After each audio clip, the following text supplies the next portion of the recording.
It's year 2 for Mark Pope in Lexington, and Big Blue Nation is anxiously awaiting a return to the Final Four. Are the Cats ready to do it? We'll find out.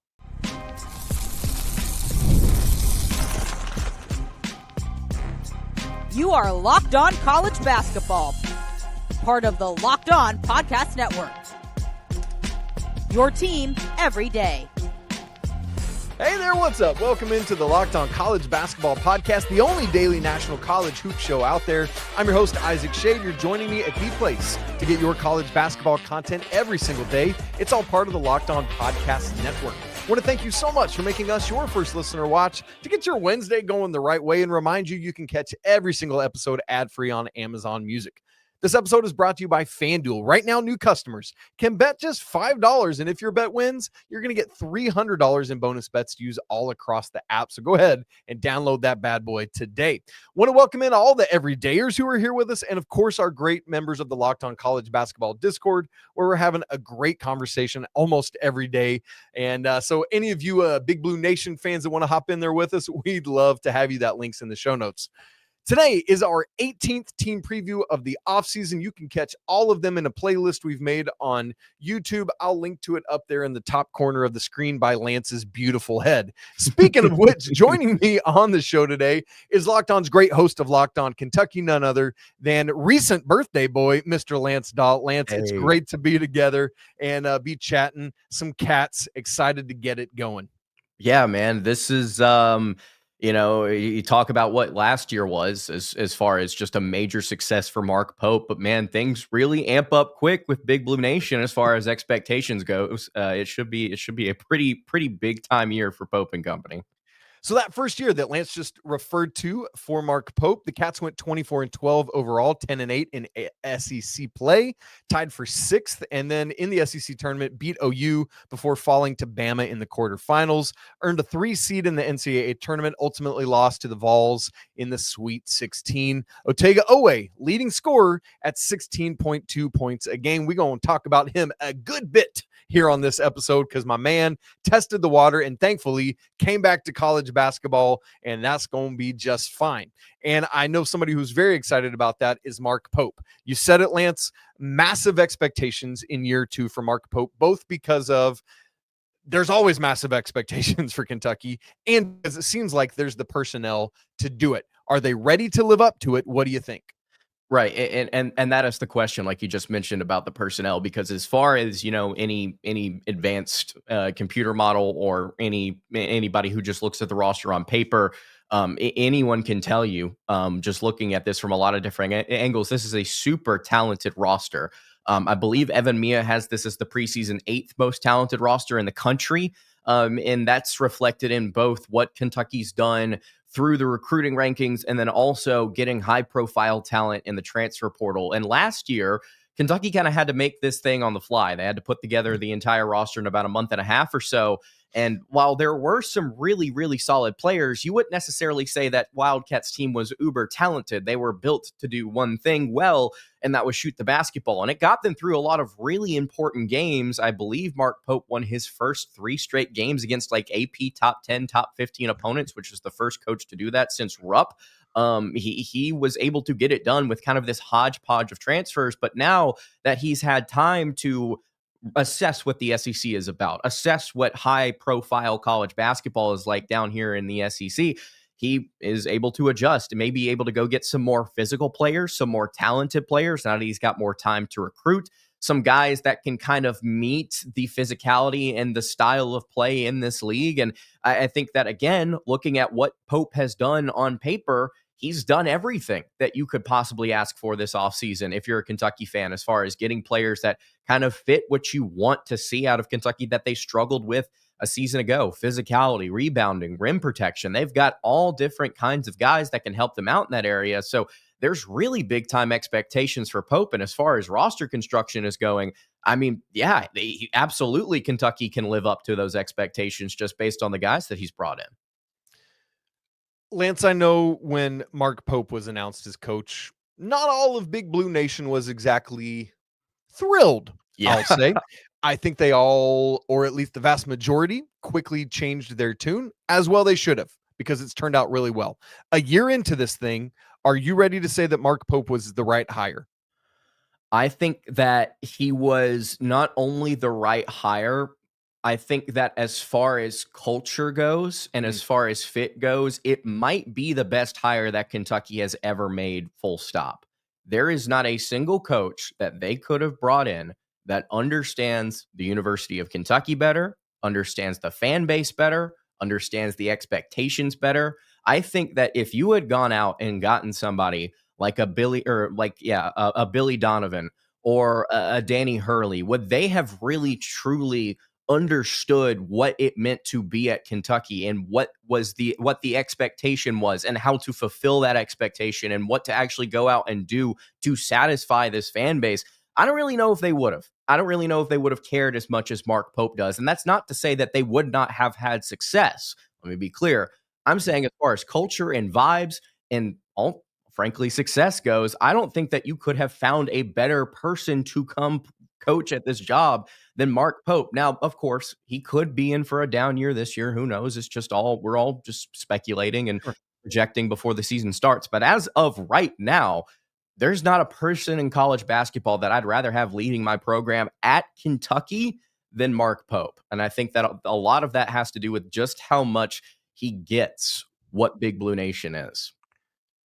We knew going into last year, as you said, kind of had to scrounge around and get a bunch of players together. A lot of them were in that last year of eligibility, Lance. Others went off to the draft, et cetera, et cetera. Thankfully, as we mentioned already, leading scorer Otega Oweh is back.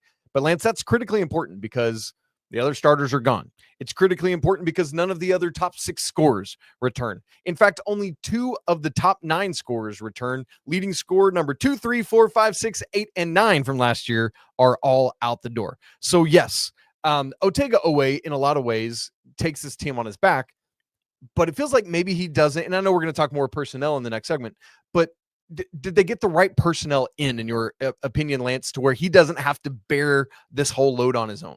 Well, I think that Oweh can still be the guy that kind of takes over a game for you or is that primary offensive engine, someone that can be effective with the ball in his hands, someone that can get downhill and score. But something that I was really a big time advocate of this offseason was, look, go find guys that can actually get to the rim, can actually handle the ball and get through traffic and finish at the rim this offseason, because Otega can't be just that one guy that can get you a straight line drive in a bucket whenever you need it.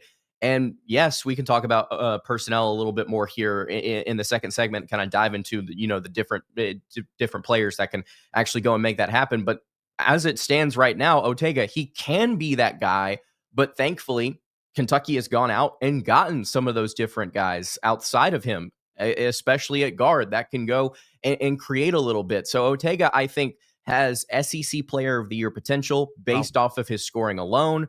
But he doesn't necessarily, I think, have to do as much as he did a season ago. So it's going to be really interesting what Mark Pope chooses to do with him in terms of volume. Do they get him as many touches as they did a season ago? Do they have to get him as many touches as they did a season ago?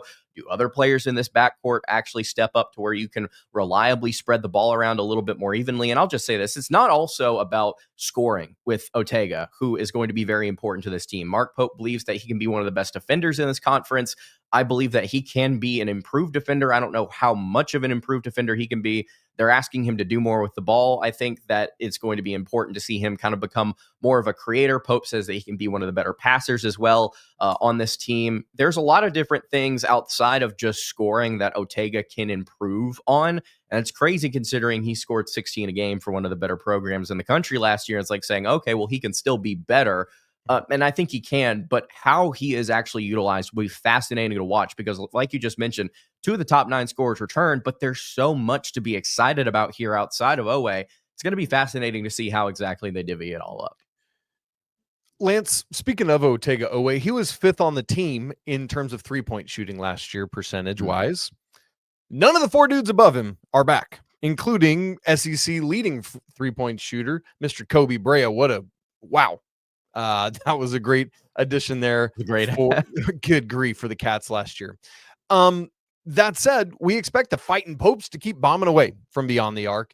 And so I think the question becomes who's going to step up, right? Because you love Jalen Lowe. He had a low 3-point percentage at Pitt last year, but he also had a hurt finger. He also didn't have as much talent playing around him, right? And so who in your mind can step up into that gap? Because it's a Mark Pope team. They're going to try to shoot 30 to 35 threes a game in an ideal world. How does that look? Pope has been very clear over the last couple of weeks or so that Kentucky is not shying away from spraying it from beyond the arc. Like you just mentioned, Kentucky is going to continue to shoot. With that being said, there's not a Kobe Brea on this roster. Let's be clear. There's not a Kobe Brea. There's not anybody on this roster that's going to wow you in terms of that level of efficiency and shot making, both off of the dribble and in catch and shoot situations. Kentucky is going to try and recreate some of the magic through multiple players instead of having just one guy that's kind of your high profile flamethrower. I know you obviously had Ainsley Almanor as well coming off the bench a season ago, who was just absolutely incredible for what Kentucky was asking him to be. So who's going to step up? I think first and foremost, Colin Chandler has to be that guy at guard coming off the bench, likely for Kentucky, shooting much like Kobe Brea did. This kid, if you watched late in the season when Kentucky was kind of forced to play him more and more and more, he was shooting over 40% towards the end of the season. He was knocking down threes, and it wasn't just he was hitting the threes at the line. He was shooting from deep, both in the regular season and the NCAA tournament. Just a very, very confident shooter, Colin Chandler. So he's going to have to step up and showcase why he was one of the highest rated recruits coming out of high school several years ago.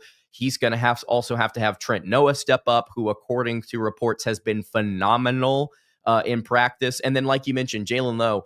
I've talked about this and written about this at length about Jalen and his efficiency and whether or not his broken finger had anything to do with his poor shooting slump and how he can kind of get back to where he was at his freshman year. And I'll just say this: if Jalen is able to shoot 35% like he did in his freshman year and bring the value that he does scoring and distributing, the kid's an all-conference player, and he might be an All-American depending on how all things go. I mean, the ceiling for Lowe is very high. And I'll also say the floor shooting the ball is pretty low, no pun intended, as we saw a season ago at Pitt. But Lowe is going to have to step up. I think that Jasper Johnson's going to have to be really efficient in spot-up situations.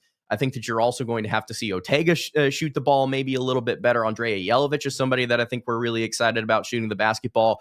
Cam Williams was shooting 41% at Tulane as a freshman. He's going to have to be big. A lot of different guys here that you can get excited about as shooters, but will they actually become consistent shooters, especially in the SEC? We're just going to have to wait and see. But who's going to step up? There's a lot of different options right now. All right, last year, Kentucky, top 25 team in the nation in terms of three-point percentage at 37.5. We'll see if they can find a way to get back there, because the volume is going to be in place. As we've said, Kentucky loses a lot of production, but boy, is this team deep. Who's going to join Otega, Oweh in repopulating the starting lineup? And who's the breakout for Kentucky this year? Because as Lance said, I feel like I could choose from one of any number of players. We'll ask him coming up in just a second. Right after I tell you about Mazda, who crafts cars for those who do more than simply move. Mazda delivers confidence with every ride, with more IIHS Top Safety Pick Plus awards than anyone else as of August 2025. From footwork to breathwork, athletes sweat all the details, and Mazda brings that same level of intentionality to how they craft every single model. You can feel that incredible Japanese craftsmanship in every detail, from the metallic accents to the available Nappa leather upholstery. And with all-wheel drive standard in every crossover SUV, you can drive with confidence through almost any season, because with Mazda, everyday drives feel like anything but, from smooth handling to intuitive controls. And like Kentucky Wildcats, Mazda, man, they sweat every detail, because when you make every move count, impossible becomes irrelevant. Mazda, move and be moved. This episode is also brought to you by DoorDash. It's almost the weekend again, so it's time to look back and crown this week's MVP on Who Delivered, which is powered by DoorDash. Just like you can win every Saturday with DoorDash Streaks, saving more every time you order, by the way, this player delivered when it mattered most. Let's break it down. I got to go to a state very close to the Bluegrass State for the Indiana Hoosiers. Fernando Mendoza delivered in a massive way. This homie was 21 of 23 for 267 yards passing and 5 touchdowns. When the pressure was on, Mendoza came through, no hesitation, no delay. And if you've been watching week after week, this performance wasn't a fluke. This Hoosier is on a streak. And just like Mendoza delivered for Indiana, DoorDash delivers your Saturdays. With DoorDash Streaks, you save every Saturday you order, stack it up all season, and you could save up to $250, including $100 in DoorDash credits. Order this Saturday. Keep that streak alive. Fuel your game day only with DoorDash. Terms apply. And that promo period is going to run all the way through November 18th. Lance, we're going to move now into talking more specifics about personnel. Obviously, we talked a good deal about Otega Oweh already, but there are 3 other returning players to this team, at least at a kind of scholarship level. And I know that's a whole new phrase now because it's different with scholarships, whatever. But those other 3 players are BG, Brandon Garrison, Trent Noah, and Colin Chandler. Aside from Otega Oweh, that other trio, does it really help kind of cement what Mark Pope is trying to do in Lexington? Yeah, I think so, both in terms of just trying to be more consistent with roster turnover being kind of crazy for everybody now. And then also, I think in terms of what these individuals are actually going to be bringing to the table stylistically for Pope, it kind of helps cement what he wants to kind of make his teams look like, so to speak, in terms of the outside shooting, in terms of the efficiency, in terms of the really hard-nosed basketball you get at different points with each of these different players.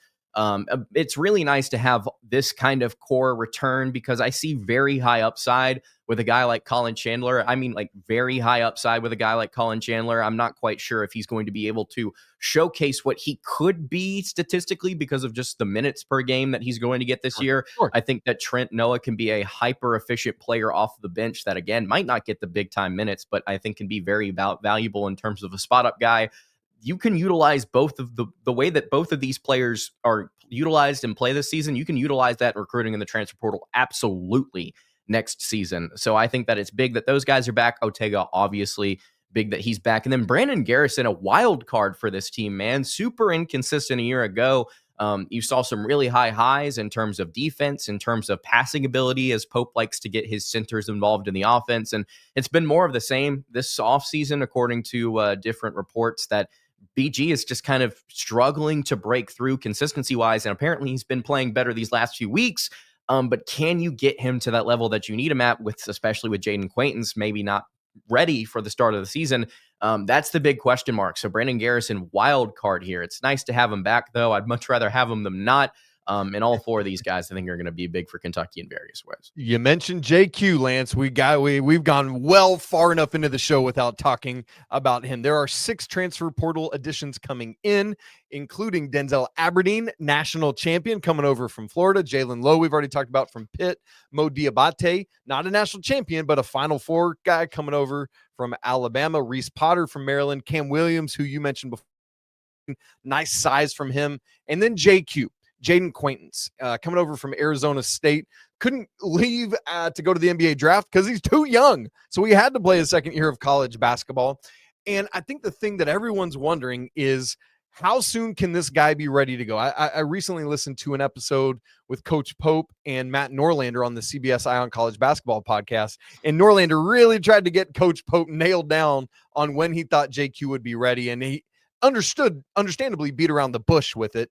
But and I know defense is going to be a critical thing for Kentucky this year, right? Like, they were fine last year. I think finished like 50th at Ken Palm in defensive efficiency, but that's not good enough for what Coach Pope wants. JQ is a critical part of that. Lance, how quickly can he get back?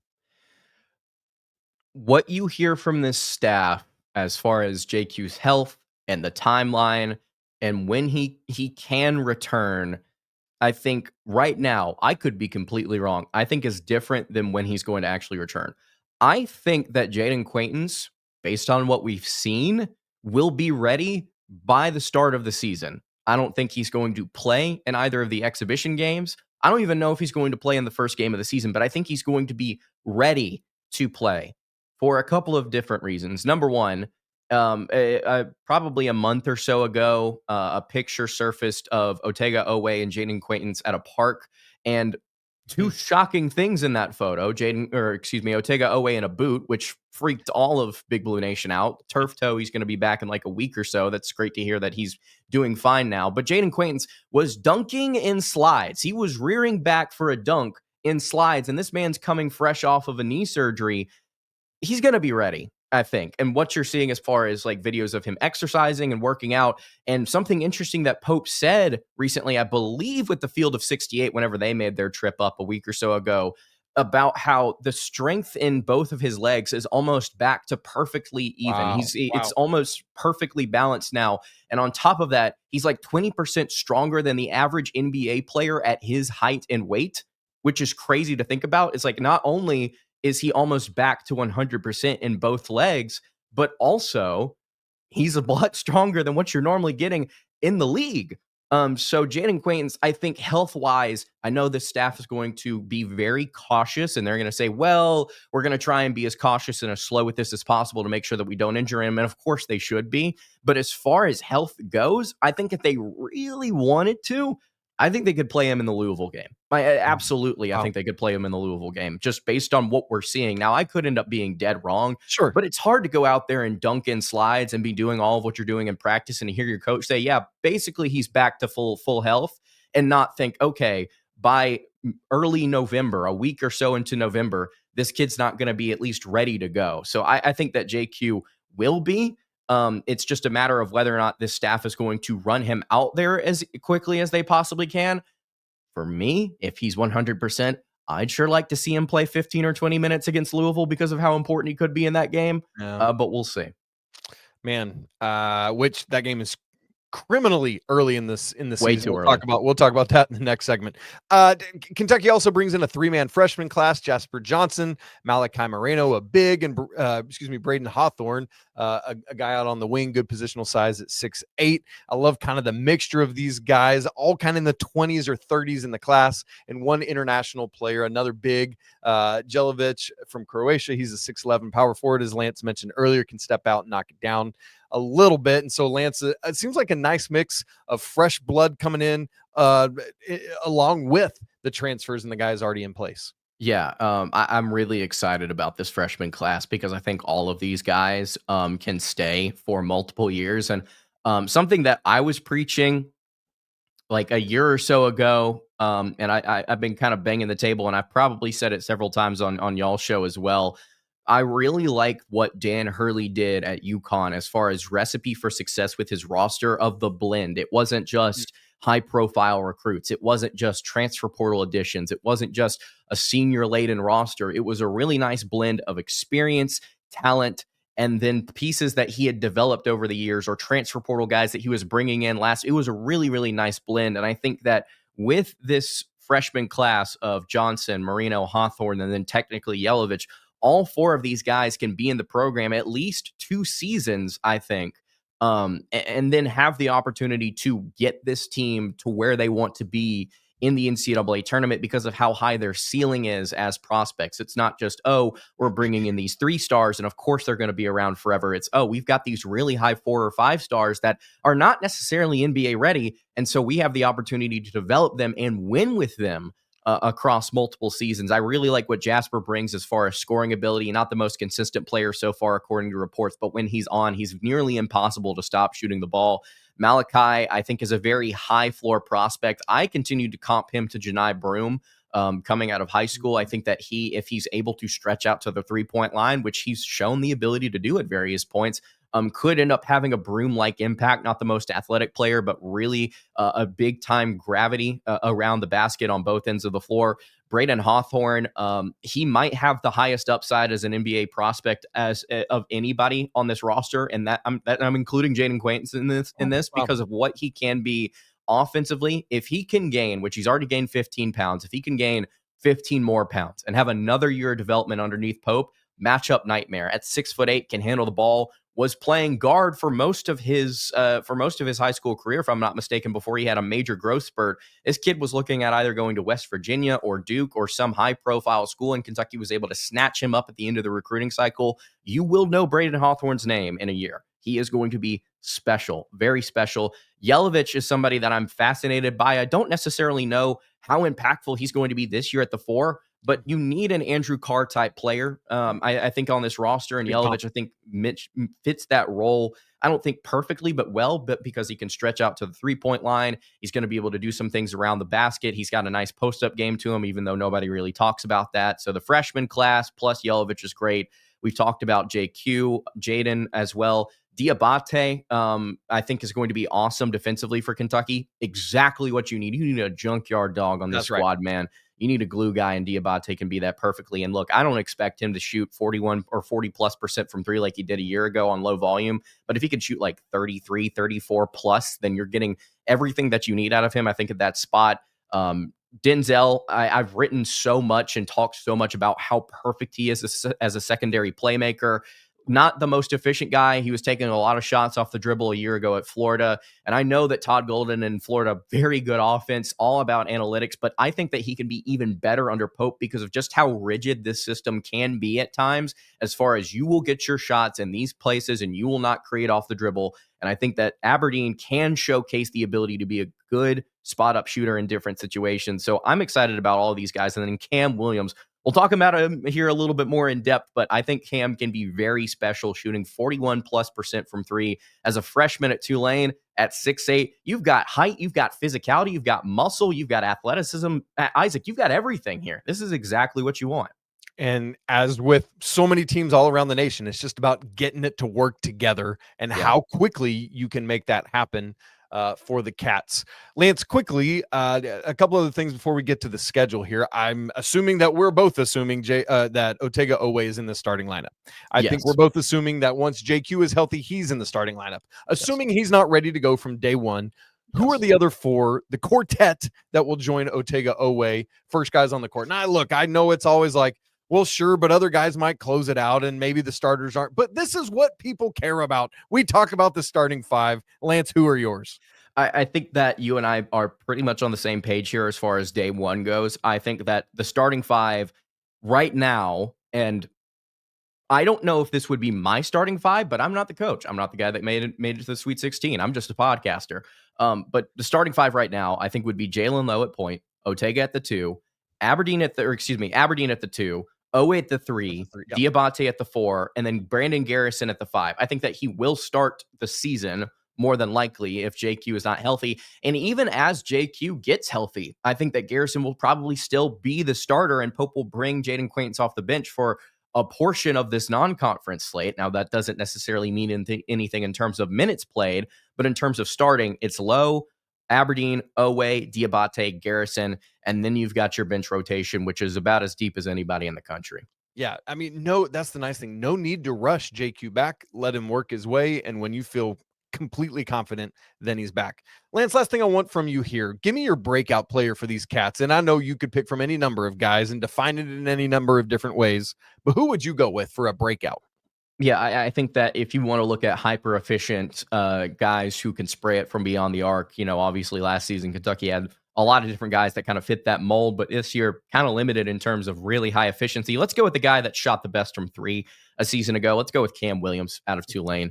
9.3 points. He was shooting 62% inside the arc, 41.2% outside the arc. He was grabbing almost 5 rebounds a game, assists and a half per game, a block per game. As a freshman guard at Tulane, kid was doing all of these different incredible things, had some really big games late in the year for the Green Wave. I'm really excited about what Cam could be at the 3 spot for Kentucky. They need shooters there. They're going to get him on the floor. They're going to ask him to spray it. We've seen some practice highlights where it's not just been him in catch and shoot spots. It's him creating off of the dribble and nailing some threes, some tough shots in practice. I think that they can get him to be a little bit more versatile in what he brings to the table offensively. This is another kid with very high NBA upside, somebody that was getting some rave throughout the course of the offseason. So I'm going to go with Williams, although, like we've mentioned, I think that Aberdeen would be a great pick here. As you guys have already talked about on your show, I've talked about on my show, he's going to be great. I think that Colin Chandler could be a good player here as far as breakout goes. So many different pieces that we don't necessarily know about in this system, in this spot, that could possibly go and be incredible, or who knows, they could all average 9 points per game, and we could just see the most balanced rotation ever. But I'm going to go with Cam. I think he has a great chance to be special. It's going to be a super fun non-conference schedule for the Cats, including a matchup between Mark Pope and his former head coach down in Atlanta, plus the always tough SEC gauntlet. How's it all going to play out? Lance and I'll give you that coming up in just a second. Right after I tell you about Monarch Money, look, most people can't name all their financial accounts or even what they're worth, whether that's 401ks, whether it's properties, investments, whatever. And when you don't have that full picture, you can end up leaving money on the table. Nobody wants to do that. And that's why there's Monarch Money. It's an all-in-one personal finance tool. Entire financial life together in one clean, easy to use interface on your laptop, phone, tablet, whatever device. Monarch does all the heavy lifting for you. You can link all your accounts in minutes, see clear data visuals, get smart categorization of your spending, and finally feel like, man, I'm in control of my money without ever having to touch a spreadsheet. Something that matters to me is my wife and I, we spend a lot of time making sure that we're on the same page financially, that they're up to date and in good shape. And Monarch makes that really simple for us to be able to review our finances together, where we can both see budgets, goals, spending activity, all of it in one place. So don't let financial opportunities slip through the cracks. Use code LOCKEDONCollege at monarchmoney.com for half off your first year. Again, that's 50% off your first year at monarchmoney.com with code LOCKEDONCollege. Lance, let's talk schedule. We'll start with the non-con, where SEC teams play 13 games. Obviously, as is the new world now, we also get some really fun exhibition opportunities. Big Blue Madness is coming up on Saturday, October 11th. Then hosting Purdue Friday, October 24th. That is going to look, it's exhibition. I don't mind. Appointment viewing. And then Georgetown on Thursday, October 30th. The high major games in the non-conference schedule, with all due respect to the mid-major teams on the gauntlet there, we'll start with Veterans Day, Tuesday, November 11th. That game at Louisville, for some reason, it's so way early. Then we get the Champions Classic a week later on November 18th. This year is Michigan State, which means that we'll have Duke and Kansas in the other game. Then the ACC SEC Challenge at home in Rupp against North Carolina on Tuesday, December 2nd. A lot of fun Tuesday matchups. Their very next game, 3 days later, Friday against Gonzaga in Nashville at Bridgestone. So a little early preparation for the SEC tournament there.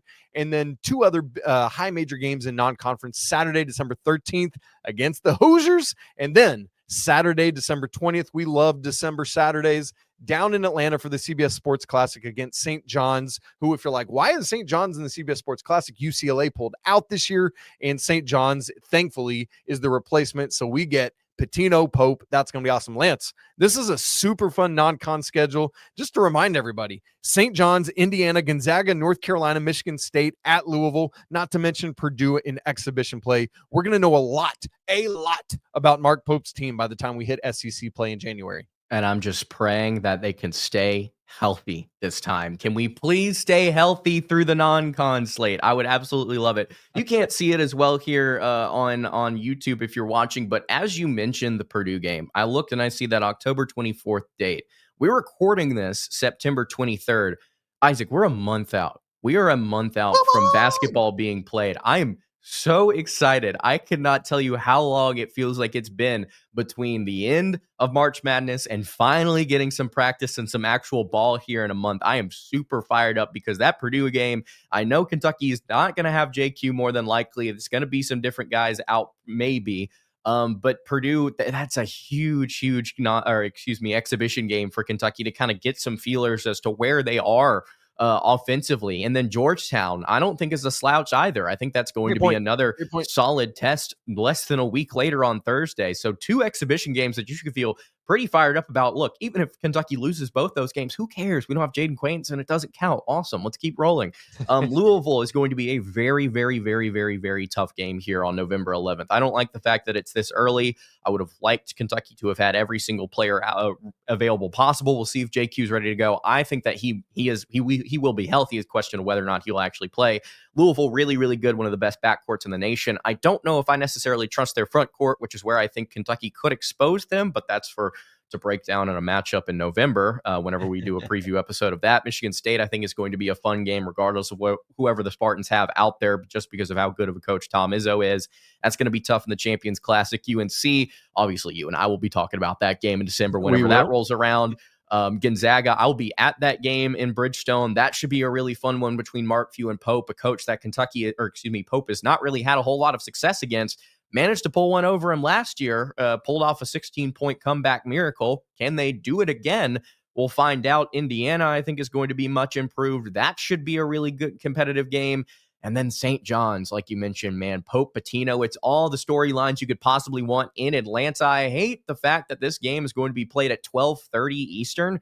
Not a huge fan of that being so early, but you know what? I'm just thankful that we're getting the game, man. Getting to see these two different coaches go up against each other. St. John's with their incredible defense, Pope with his high-octane offense. I think it's going to be it's kind of going to be a clash of styles, I think, in terms of what these two coaches are bringing, which is crazy to considering the fact that Pope is a disciple of Rick Pitino. So I'm very interested to see how these two teams square up against each other, especially if both teams are healthy. So, man, this is a loaded non-conference slate. Like you mentioned, we're going to find out exactly who Kentucky is, I think, because of how many tough teams they're going to have to face.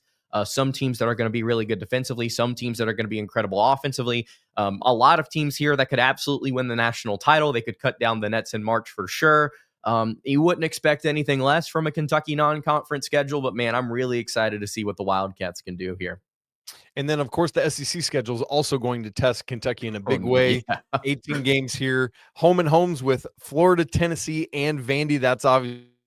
I mean, you don't get any cupcakes in that. I mean, there's not really many cupcakes in the SEC with, LSU, South Carolina. We see you guys too. But man, tough games, starting it all off at Alabama. So that's going to be pretty difficult. Lance, when it's all said and done, where do you project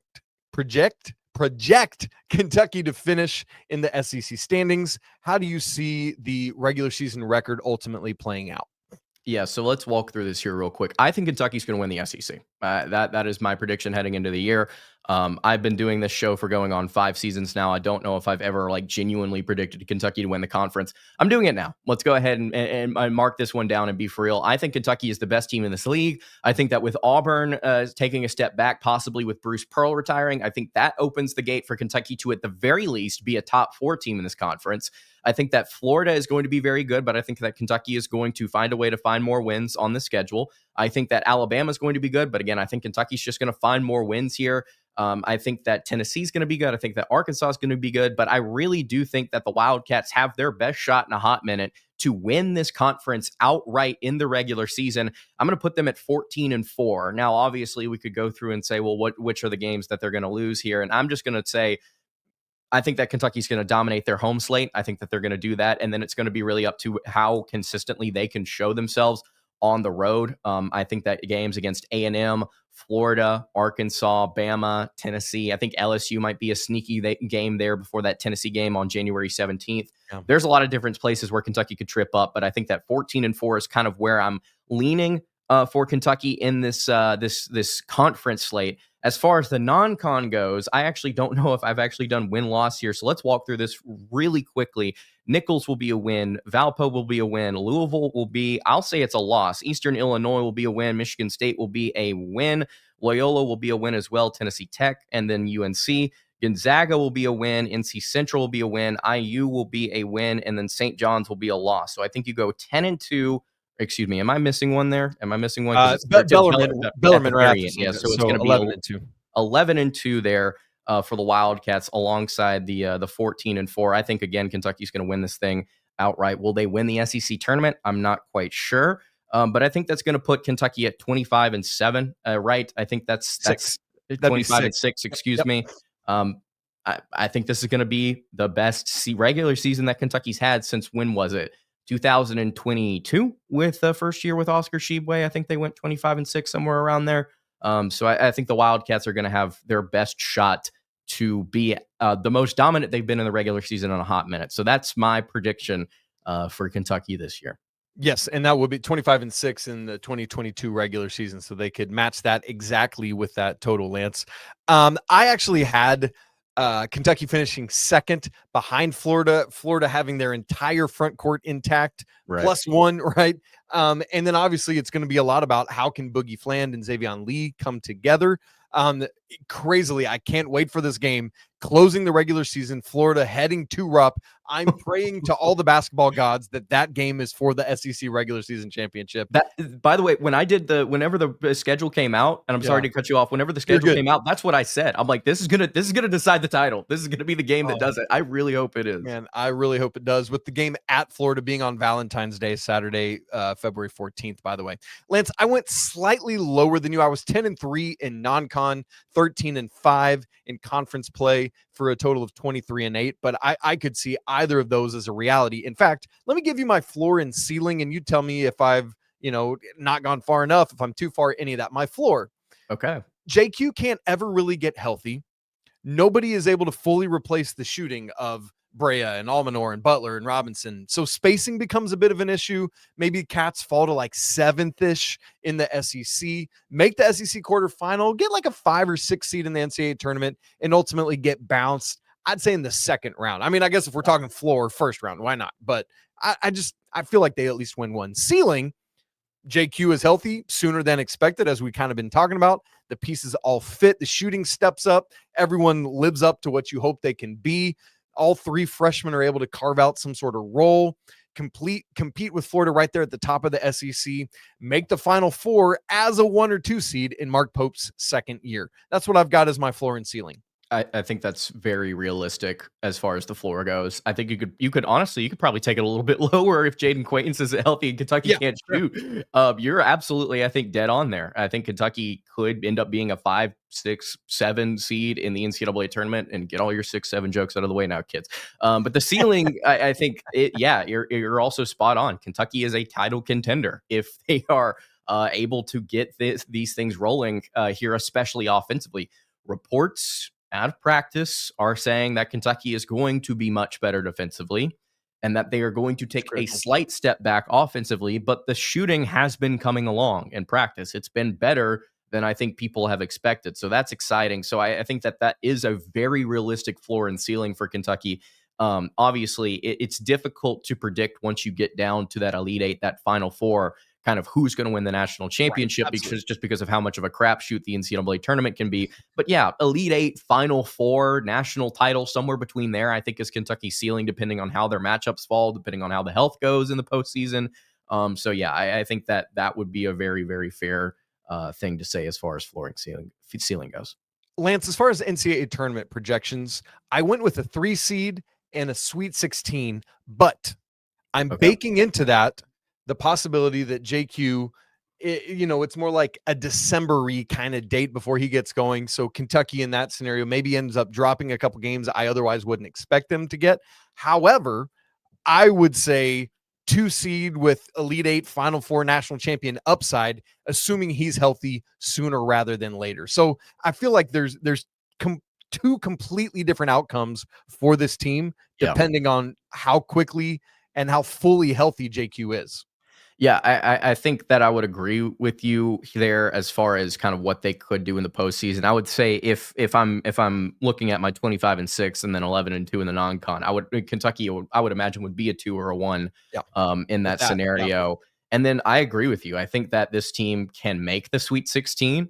They can get to the Elite Eight. They can get to the Final Four. They can get to the national championship. It all depends on matchups and how hot they're playing in March. I really do think that it's dependent on what the rest of the tournament looks like and Kentucky's health there. And we're just going to have to figure out what that looks like in March. It's very difficult, I think, to predict that accurately now. A lot of people end up being made a fool in preseason college basketball because a lot of teams fall apart very quickly. And then sometimes the teams that fall apart very quickly, oh, look, they're back in the fold in March somehow. So I think that Sweet 16, I think Kentucky can definitely get back there with this roster. It's just a matter of what exactly happens around them. And if Jayden Quaintance is healthy, that kind of dictates whether or not they can go deeper into this thing. I would like to see Kentucky go deeper into this thing, but I think that Sweet 16 is where Kentucky fans should be looking as if everything goes right, as like, okay, we can win 2 games in the tournament and then see what goes from there. Yeah. Well said, Lance. Great stuff, folks. If you're not already following Locked On Kentucky, make sure you go check out all of great Lance's great work over there. I'm so flustered because I love it and what Lance does. So make sure you go follow Locked On Kentucky. If you've not followed our show on YouTube and Twitter, make sure you do that as well so you don't miss a second. I said it earlier, we'd love to have you join us in the Locked On College Basketball Discord. That link's in the show notes. Absolutely free to join, a great place to be and hang out and talk college hoops all the time. As always, I want to say apologies to the Lawyer family. Let's go Wild Popes appropriately today. Cheers to the McBruins, and until tomorrow's show. Peace.